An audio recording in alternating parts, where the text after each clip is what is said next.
Halo Sobat Pinara Riki, selamat datang di podcast kita ya dari Bidang PIP. Sebenarnya Assalamualaikum warahmatullahi wabarakatuh. Waalaikumsalam warahmatullahi wabarakatuh. Kita kali ini kedatangan teman baru nih ya, dari ketua umum kita sendiri yang sangat spesial, sangat masya Allah selama satu periode ini, oke? Gimana Mas? Alhamdulillah. Alhamdulillah. Sehat ge? Alhamdulillah sehat. Ya semalam Gimana semalam? tidurnya lumayan ini apa? Lumayan malam. Oh lumayan malam. Iya. Ngapain Mas lumayan malam ngerjain realisasi?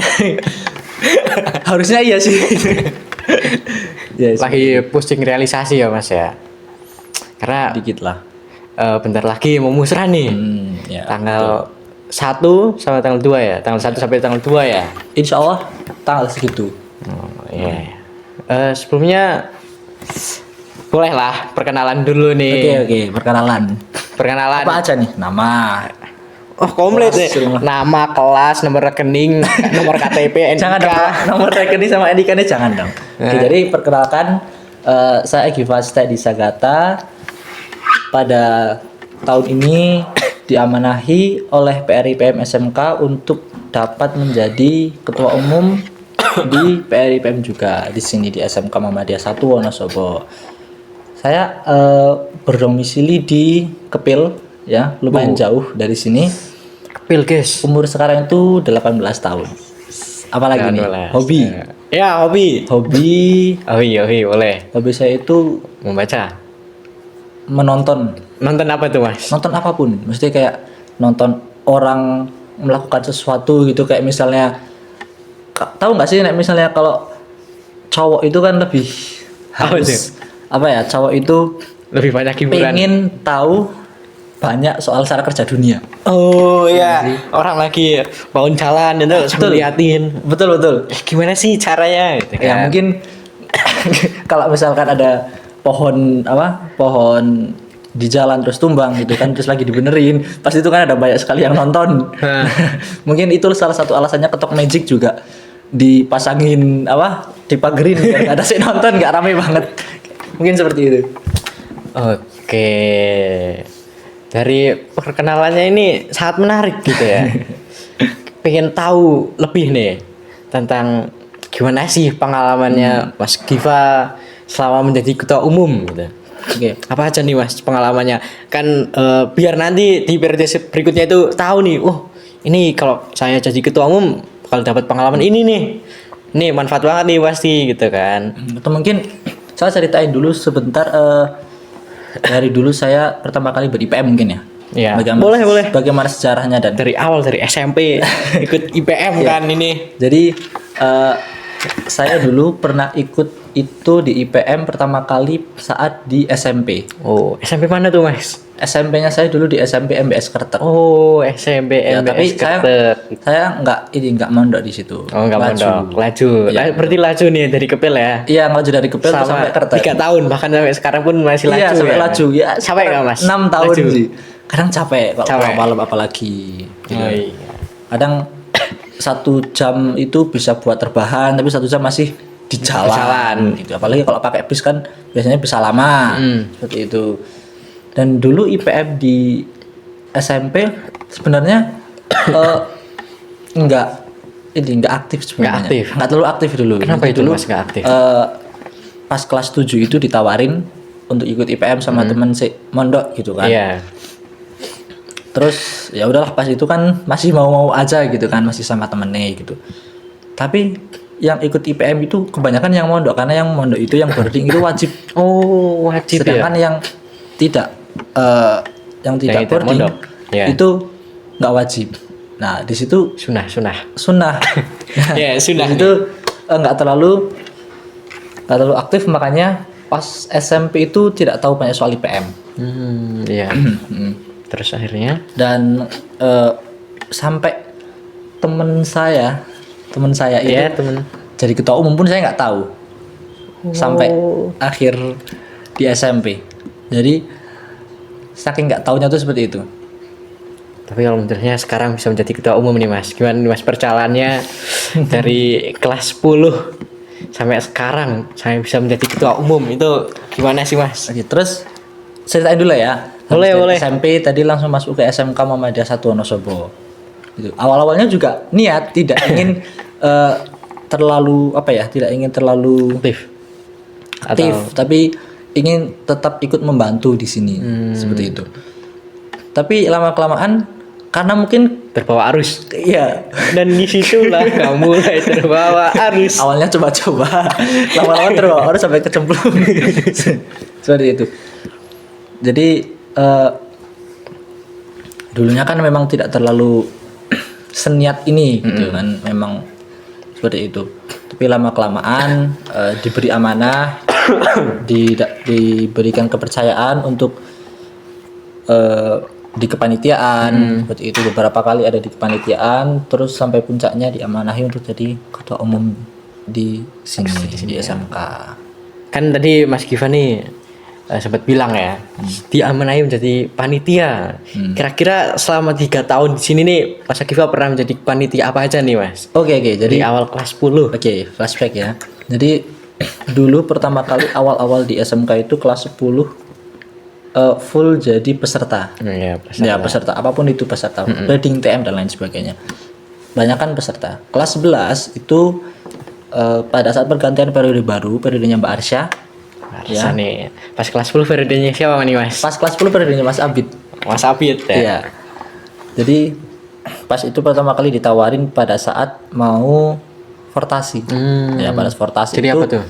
jadi Ketua panitia? Bukan, sekretaris panitia 1. Jadinya Sekretaris panitia ya, 1. sekretaris panitia 1. Jadinya yang bantuin sekretaris panitia. Habis itu fortasi sudah, lalu ada setelah itu upgrading, tapi saya nggak ikut kepanitiaan Kenapa itu Mas nggak ikut panitiaan Mas? karena biar gantian sama yang lain. Oh, karena udah ikut yang portasi. Iya. Jadi yang upgrading gantian. Iya, gantian yang belum gitu. Jadi setelah itu ada Taruna Melati 1. Taruna Melati 1. Jadi apa tuh? Jadi ketua panitia. Disitu jadi ketua panitia. Wis. Iya. Di situ Jadi ketua panitia. di situ adalah pertama kalinya saya memimpin segitu banyak orang. Artinya itu pertama kali saya mengkoordinasikan banyak sekali pikiran-pikiran, banyak sekali ide dan gagasan dari teman-teman sekalian. Berarti bisa secara langsung bertukar pikiran gitu ya Mas. Ya betul. Betul. Terus ada lagi kepanitiaan di Safari Ramadan.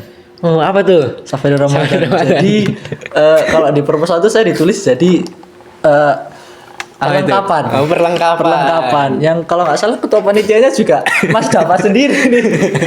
Seperti itu. Alhamdulillah pas aku itu bisa jadi ketua panitia safari ya. Iya. Alhamdulillah sekali. Pengen belajar juga gitu. Dan itu intinya adalah belajar. Ya kan? 3T. 3T juga penting. Tertib beribadah, tertib belajar, dan tertib berorganisasi. Jadi sebelum berorganisasi itu harus punya ibadah dulu, harus punya iman. Setelah punya iman kita harus belajar, punya ilmu. Setelah punya ilmu kita harus amalkan di organisasi gitu ya. Betul. Terus nih apa sih motivasi dari Mas Agiva untuk bergabung di IPM? Terus kayak bagaimana sih IPM itu bisa mempengaruhi hidupnya Mas Agiva sendiri? Pasti banyak sekali nih pengaruhnya. Oke, mungkin motivasi dulu. Pertama kali ikut IPM itu apa? Tadi udah sedikit tak singgung. Iya. Ya. Di SMK itu pertama kali motivasi saya adalah karena tergabung dalam program bidik misi sekolah. Itu memang pertama kali misi. karena itu dulu, ya kan? Namun Tapi terpaksa nggak nih? Namun ikut IPM-nya? terpaksanya tidak terpaksa. Ikhlas Jujur. ya. Nah, terus lama-lama lambat laun belajar banyak sekali di IPM, ganti niat. Ya, apa tuh niatnya? Adalah untuk ikut membantu perjuangan dari teman-teman sekalian, ikut membantu Islam seperti itu. Untuk membantu Islam, sangat Ikut mulia ya membantu IPM, niatnya. membantu IPM juga. Karena IPM di SMK ini kan sudah 24 kali musran. Oh, Ya, udah jadi- banyak ya. Ya, jadi saya kira kita adalah salah satu batu bata dari 24 batu bata lainnya yang membentuk sebuah bangunan. Ya, berarti seperti membangun rumah Ya, kita adalah salah satu bagian bertahap-tahap. ya, kita adalah salah satu bagian dari hal tersebut. Jadi, dan setelah diamanahi untuk mendapatkan kepercayaan sebagai pimpinan, juga tentunya adalah berniat untuk menyelesaikannya dengan sebaik mungkin, semampu mungkin, sebisa yang kita lakukan. Iya. Jadi apapun yang kita lakukan itu haruslah pertama karena Allah Subhanahu wa taala. Karena niat Allah, Karena yang niat beribadah. Betul, karena niat terlebih dahulu. Baru setelah itu berusaha sebisa kita, semampu kita. Apa yang bisa kita lakukan yaitu yang akan kita lakukan. Jadi dan juga untuk motivasi yang lain, tentu di sekolah itu kan artinya belajar. Ya, belajar. Seorang pelajar itu kan artinya belajar. orang yang belajar. Orang-orang yang Ya, belajar. orang-orang yang mencari ilmu gitu kan. Ilmu itu tidak hanya dari ruang kelas saja, tidak hanya dari KBM saja, tetapi ilmu juga dapat kita dapatkan itu dari Organisasi. pembelajaran non formal lainnya seperti organisasi. Itu salah satunya, bukan satu-satunya, cuma salah satu. Salah satunya. Iya. Jadi itu untuk meningkatkan value diri itu juga bisa di organisasi. Mungkin itu salah satu alasannya dan motivasi. Terus apa nih pengaruh di kehidupan Mas nih? Pengaruhnya sejak dulu ikut IPM pertama kali sampai sekarang tentunya banyak sekali. Apa tuh salah Ada satunya? sekali pengaruh-pengaruh, yaitu tentu bisa merasa lebih percaya diri. Ya, bagi teman-teman yang mungkin menonton ini pada saat kelas 10, Ya tuh. Dengerin nih. ya Ketum bersabda. dulu tuh jujur aja sebenarnya saya itu orang yang Introvert. memang sampai sekarang introvert sih sebenarnya kan. Sama aja nih Mas. Sama aja. Nggak, sama-sama introvert nih. Iya, cuman dulu tuh lebih apa ya? Lebih Pendiam. pendiam, betul, lebih pendiam daripada sekarang. Gitu, karena kadang juga minder, kadang juga tidak percaya diri, itu memang iya. Dan sekarang belajar untuk mengurangi hal tersebut sedikit demi sedikit dari pembelajaran yang ada di organisasi itu. Karena di organisasi itu tidak monoton itu saja pembelajarannya kan pasti. Ya banyak sekali nih. Ya. Ada dari senangnya itu ada. Jadi Ada yang harus bercampur dihadapi semuanya. juga gitu kan. Iya, betul. Betul. Tapi kadang pembelajaran itu yang menjadikan kita menjadi lebih baik, ya kan, karena ibaratkan sebuah kapal yang kalau hanya ada di dermaga saja berhenti di situ, tentu tidak tentu akan ya udah gitu aja gitu kan, Di situ terus gitu. di situ terus gitu, nggak akan kemana-mana.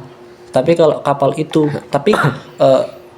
kapal tidak dibuat untuk hal seperti itu. Kapal dibuat untuk berlayar, untuk mengarungi lautan, untuk menembus ombak. Yang kadang ombak itu kadang bisa kecil, kadang bisa besar juga, gitu. Oh iya. Nah, tapi ya percayalah, kita harus melakukan yang terbaik atau melakukan semampu kita, sebisa kita, gitu. Oh, iya. Dan yakin bahwa badai itu pasti berlalu. Ya, dan Allah tidak akan menguji hambanya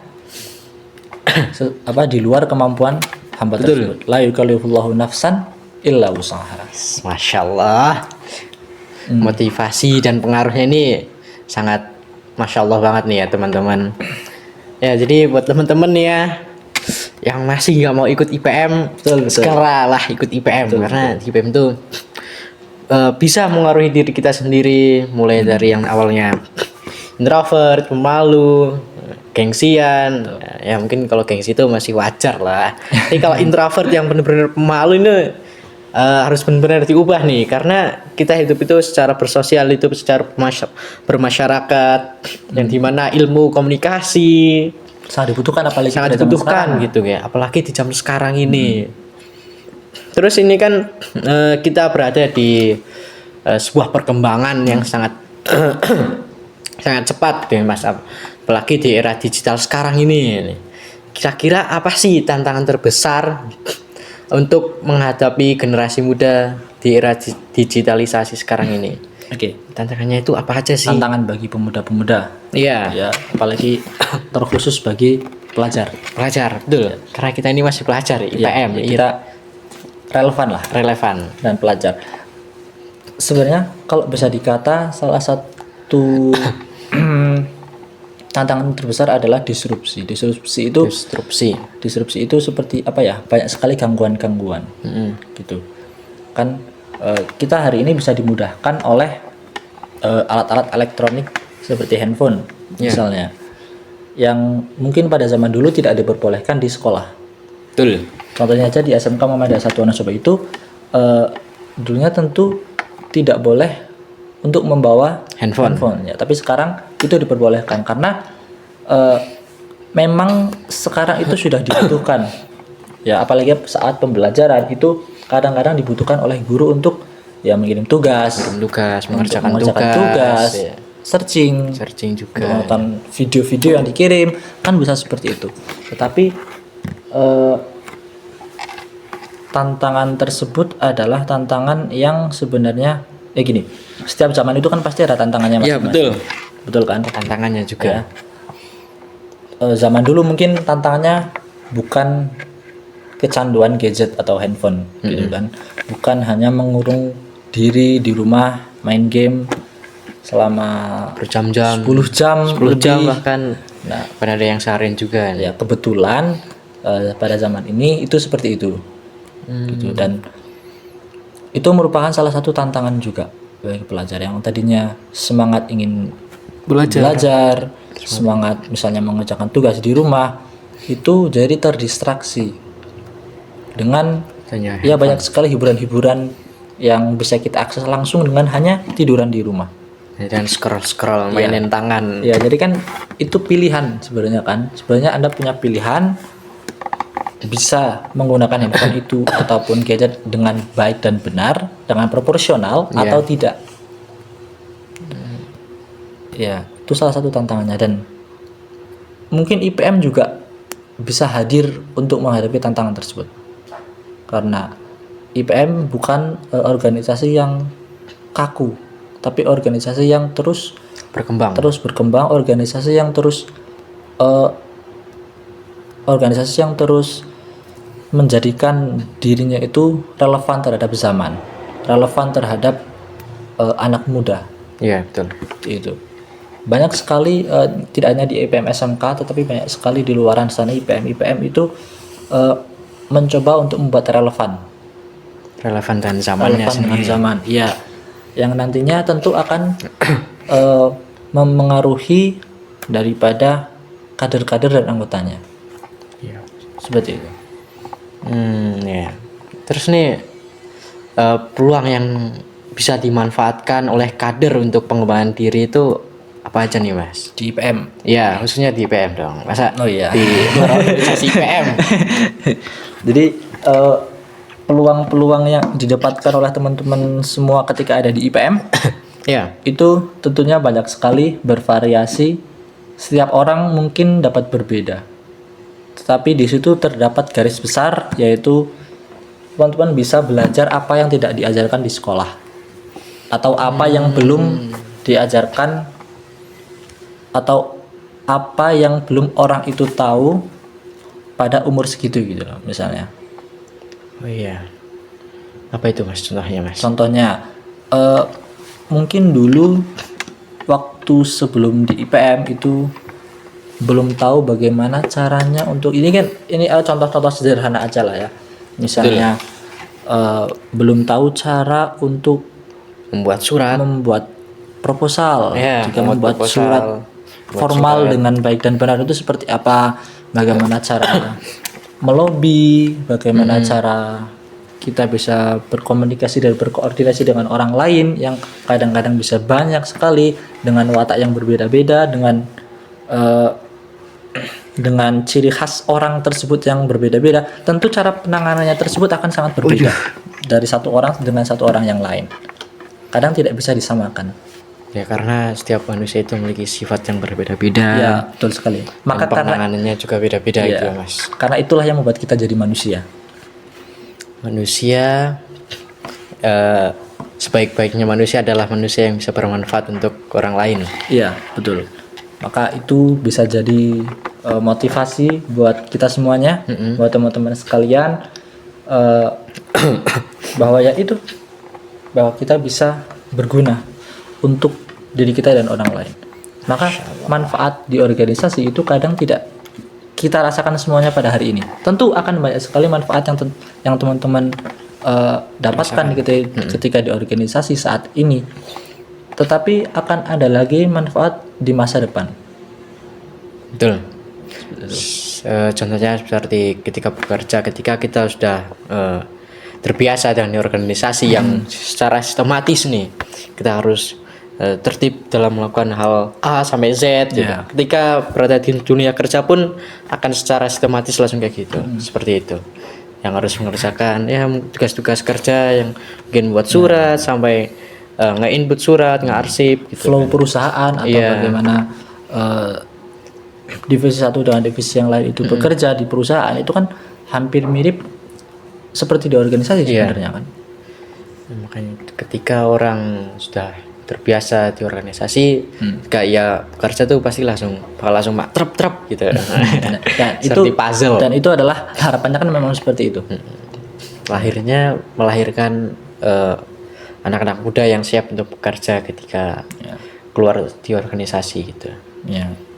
Apalagi kalau di SMK Muhammadiyah 1 Wonosobo itu kan memang lulusan diarahkan kepada 3 hal.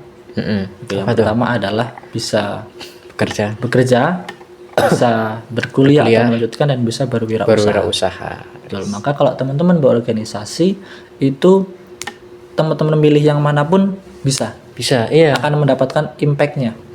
Dan impact-nya itu kan sama. Ya, impact-nya juga akan mendapatkan hal yang sama seperti itu. Terus ini Om, ingin tanya nih, peran IPM sebagai wadah untuk generasi muda Islami yang inovatif itu bagaimana sih? Bagaimana cara IPM itu memberikan wadah untuk generasi-generasi sekarang ini? IPM yang pertama tadi sebagai benteng bagi pemuda, bagi pelajar, benteng yang orang-orang lain itu, yang benteng yang di situ itu bergandengan tangan. Jadi kayak benteng yang saling menguatkan, saling berjajar gitu. Iya. Dan selain menjadi benteng, tetapi IPM juga menjadi landing ground atau playground. Maka IPM menjadi wadah bagi pemuda-pemuda yang memiliki passion. Karena setiap orang itu pasti memiliki passion atau memiliki bakat yang ada di dalam dirinya.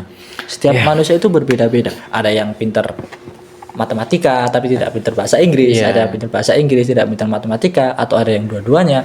Itu ada, dan tidak bisa semuanya untuk harus tahu semuanya, harus 100 dalam semuanya, itu kan tidak. Karena ya itu berbeda-beda itu tadi. Ya kan? Betul. Dan IPM berusaha untuk menjadi wadah dalam hal tersebut. Dan itu juga IPM berusaha untuk mensupport, ya misalnya ada yang memiliki bakat dalam, kalau di IPM SMK bidang PIP sendiri itu ada apa? Apa tuh? Ada misalnya ada pelatihan desain dan komunitas desain juga. Komunitas desain, ada pelatihan jurnalistik juga tuh ya Mas. Ya, itu makanya salah satu wadah bagi pelajar-pelajar yang memiliki minat di bidang tersebut. Seperti itu. Kalau minat di bidang keolahragaan ada bidang asbo. Betul. Minat di wirausaha ada bidang kewirausahaan nih. Ya. Secara umum kan seperti itu. Umum seperti itu. Terus nih, aku pengen tahu nih Mas, pesan sebagai ketum nih buat kader-kader untuk menghadapi tantangan yang ada di organisasi. Pastikan di organisasi itu kan banyak sekali tantangannya gitu. Di organisasi itu bukan hanya yaitu tadi yang sudah pernah saya sampaikan tadi, bahwa tidak seperti itu saja, tidak mentok, tidak flat seperti itu saja. Kadang ada ujian, kadang ada permasalahan, tetapi juga kadang ada harmonisasi, kehangatan yang bisa dirasakan. Jadi mix dah. Ya, campuran Campuran tadi itu yang memberikan banyak pelajaran dan pengajaran kepada orang-orang yang di organisasi tersebut. Jadi ketika misalnya lagi senang itu dapat pelajaran, ketika ada musibah atau ujian itu atau masalah yang harus diselesaikan, itu tentu ada pelajarannya juga. Jadi setiap dari tantangan itu pasti ada nilai plusnya. Iya, dan setiap kesulitan pasti ada jalan kemudahan. keluarnya. Inna ma'al usri yusra fa inna ma'al usri yusra. Berarti jadi kalau masalah itu biasanya ada, ya kan? Tapi kita harus bisa melalui itu semua dengan kepercayaan bahwa kita bisa untuk melalui masalah atau ujian tersebut. Dan ini bukan hanya mungkin di organisasi saja, karena di kehidupan kita pun kurang lebih sama, gitu kan? Bagaimana cara kita menyikapi permasalahan tersebut? Bagaimana cara kita mengerjakan tugas yang banyak? Ya, betul. Itu juga salah satu contohnya kan. Karena ketika masih belajar dan kita juga ikut berorganisasi, itu juga diajarkan untuk gimana sih cara manajemen waktu yang benar. Kita fokus di organisasi, tapi dalam mengerjakan tugas itu juga tidak ditinggalkan. Itu juga pasti bakal menghasilkan pengalaman yang bagus juga gitu. Manajemen waktu itu merupakan salah satu hal yang penting, apalagi buat pelajar yang mempunyai pace waktu yang lumayan cepat gitu. Selain kita dapat bisa belajar cara bagaimana sih cara memanajemen waktu, kita juga bisa belajar kayak bagaimana sih cara menjadi pemimpin yang baik juga itu ya Mas ya. Iya. Dan kemampuan leadership itu perlu dilatih. Betul. Ya kan, karena itu, dan kita di sekolah itu di IPM juga adalah belajar. Ya kan, karena tidak ada yang sempurna, tidak ada yang perfect langsung bagus semua, itu tidak, karena ya kita pelajar juga, masih belajar, masih perlu banyak sekali belajar. Dan itu yang dicari oleh kebanyakan orang untuk masuk organisasi itu adalah belajar. Ya, betul. Dan ketika kita memiliki keterampilan untuk memimpin, itu akan menjadi nilai plus juga, karena di dalam Islam pun diajarkan untuk bagaimana cara menjadi pemimpin. Seenggaknya itu menjadi pemimpin untuk diri kita sendiri. Ketika nanti kita bekerja dan jadi alhamdulillahnya jadi seorang bos, itu kan juga butuh untuk kemampuan leadership, kepemimpinannya juga gitu kan. Jadi ikut organisasi itu pengalamannya itu sungguh luar biasa, banyak juga manfaatnya gitu. Aku agak penasaran nih Mas, kayak bagaimana sih kader bisa memanfaatkan era digital secara positif, terutama untuk kader-kader IPM yang ada di SMK ini. Bagaimana kader-kader IPM bisa memanfaatkan digitalisasi yang makin berkembang ini? Ya kan, kalau kita lihat kan kita sekarang ada di generasi 4.0 yang akan masuk ke 5.0 juga. Ya kan, yang tentunya banyak sekali digitalisasi ya. Contohnya lah, fenomena aja. Setiap kali mungkin guru ngasih tugas, kita kan biasanya nyari di AI. Iya, banyak sekali ya kan? AI, dan itu langsung ada jawabannya. Ya, tinggal tempel. Iya, udah kan? Tuh langsung keluar jawabannya. Iya, jadi itu gampang sekali kan? Ya. Tapi kalau itu tidak digunakan dengan bijak, maka malah bisa menjerumuskan kita. Hmm. Banyak sekali teknologi yang kalau kita tidak menggunakannya dengan baik itu malah bisa berakibat fatal terhadap diri kita sendiri. Maka bagi pelajar umumnya itu tentu haruslah menggunakan kemajuan teknologi ini, memanfaatkan kesempatan ini dengan sebaik mungkin, dengan cara-cara yang positif. Ya mas. Ya kan, bisa aja di sosial media teman-teman sekalian menyebarkan informasi-informasi yang baik, informasi-informasi yang sangat bermanfaat bagi teman-teman yang lainnya, menyebarkan dakwah. Oh iya, menyebarkan dakwah, buat poster-poster berkaitan dengan keilmuan. Ya, itu betul sekali. Dan siapa tahu hal tersebut malah membuat kita mendapatkan mendapatkan pahala dari Allah. Karena membantu orang itu juga kita kadang akan dimudahkan. Amin. Kalau kita memudahkan urusan orang lain, itu insya Allah Allah akan tentu memudahkan urusan kita. Dan ganjarannya itu tidak melulu harus di akhirat terus. Kadang dibayar kontan di sini dan dibayar di akhirat. Berarti Dan itu kan salah satu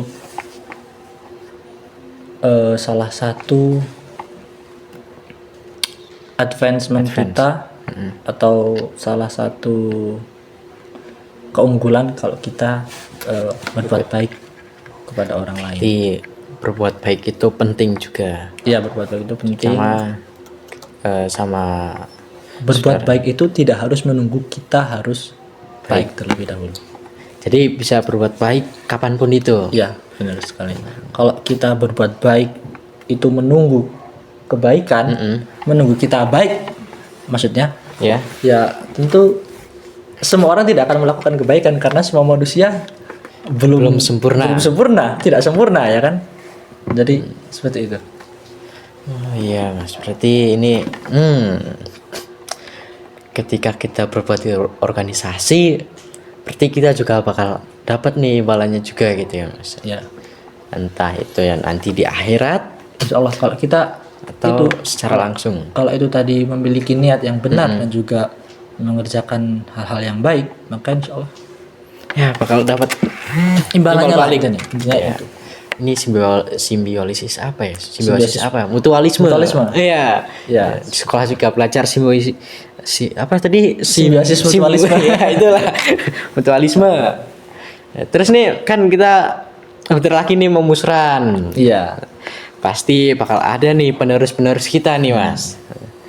Ya, seperti nanti siapa ya bakal jadi ketua umum selanjutnya? Siapa gitu kan?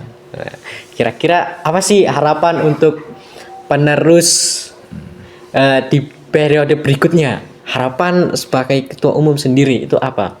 Harapannya tentunya adalah menjadi Jadi lebih baik. itu tentu. Ya, Ya kan? Karena harus berkembang terus. IPM itu harus berkembang. berkembang. Pesannya juga agar senantiasa menjaga IPM SMK ini dengan baik, mengembangkannya dengan baik. Berikanlah inovasi-inovasi yang relevan, Yang relevan dengan perkembangan zaman. ya, yang menjadikan IPM ini sebagai rumah Rumah bagi pelajar. rumah kedua bagi pelajar. Rumah untuk berkembangnya bagi Maka pelajar. kalau rumah itu haruslah nyaman di dalamnya. Maka jadikan organisasi-organisasi yang nyaman buat semuanya, organisasi yang di situ menaburkan banyak sekali kebaikan-kebaikan yang nantinya akan dipetik oleh teman-teman sekalian. Karena apalagi ada juga yang mungkin nggak tahu tentang IPM, tapi ketika IPM itu dipimpin dan pemimpinnya itu mengasih keharmonisan di dalam organisasi, kan bisa menarik juga buat kader-kader baru agar tetap di IPM seperti itu. Ya, seperti itu. Jadi kira-kira udah siap nih musran? Insya Allah. Insya Allah ya. Kita tunggu siapa penerus berikutnya. Iya. Ya. Satu lagi apa ya? Aku lupa nih. Nantilah. Ya mungkin itu podcast dari kita seperti itu. Ini judulnya apa ya nanti ya? Pasti kepo nih. Nanti lah. Terserah editornya mau Ya ngasih terserah judul apa. editornya, terserah Terserah yang upload nanti aku yang upload nanti bakal diupload kira-kira sebelum musran lah. Karena tiket musran pasti karena nanti bakal pembahasan- ada di YouTube. Pembahasan kita juga bukan hanya ke satu pembahasan kan barusan kan Iya. kita kemana-mana tadi kan. Dari pengalaman, Ya. motivasi, tantangan yang harus hadapi gitu kan. Jadi sekian. Mungkin saya Ya. mau sedikit menyampaikan Apa tuh? sedikit aja. Itu tadi jangan lelah untuk berbuat baik. Betul. Jangan lelah untuk berbuat baik. Betul sekali. Apa itu? Jangan lelah untuk berbuat baik. Ya itu tadi yang tadi saya sampaikan karena kebaikan itu akan kembali lagi ke diri Ke diri orang. sendiri. Betul. We listen and we don't judge. Itu kalau di TikToknya seperti itu. Ya, sampai jumpa di podcast selanjutnya. Assalamualaikum warahmatullahi wabarakatuh. Waalaikumsalam warahmatullahi wabarakatuh.